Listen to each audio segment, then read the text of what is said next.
तुम्हाला माहिती आहे का, जर तुम्ही एका कुकरमध्ये स्क्रीनवर दिलेल्या सर्व भाज्या एकत्र घेतल्या, त्यामध्ये एक मोठा कांदा चिरून टाकला, त्यानंतर कुकरचं झाकण लावून घेतलं, त्यानंतर कुकरच्या 3 ते 4 शिट्ट्या करून घ्यायच्या.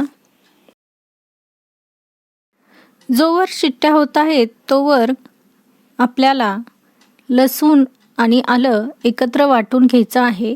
थोडंसं या ठिकाणी लसूण मी ठेचून घेतलेला आहे, म्हणजे मग मिक्सरमध्ये छान बारीक होतो.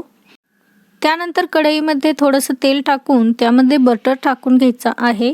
यामध्येच आलं लसणाची पेस्ट टाकायची आहे.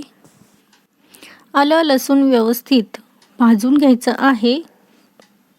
अशा पद्धतीनं पाहू शकता, या ठिकाणी मी छान अशी पेस्ट भाजून घेतलेली आहे. बटर असं वरती तरंगायला लागलेलं आहे. यामध्ये 2 ते 2.5 चमचे तांबडी पूड टाकून घेतलेली आहे. अर्धा चमचा यात हळद टाकायची आहे. त्यानंतर 3 मोठे चमचे पावभाजी मसाला टाकायचा आहे. छान व्यवस्थित मिक्स करून घ्यायचं आहे. एवढं होईपर्यंत आपला कुकरही थंड होतो. भाज्या व्यवस्थित स्मॅश करून घ्यायच्या आणि तयार फोडणी यावरती टाकून घ्यायची. तर अशा पद्धतीनं तयार आहे आपली 7 ते 8 लोकांसाठी पुरेल एवढी पावभाजी. ही पद्धत एकदम सोपी आहे. या पद्धतीने झटपट पावभाजी तयार होते. सर्व आता एकदम व्यवस्थित मिक्स करून घ्यायचं आहे. यामध्ये चवीप्रमाणे मीठ टाकून घ्यायचं आहे.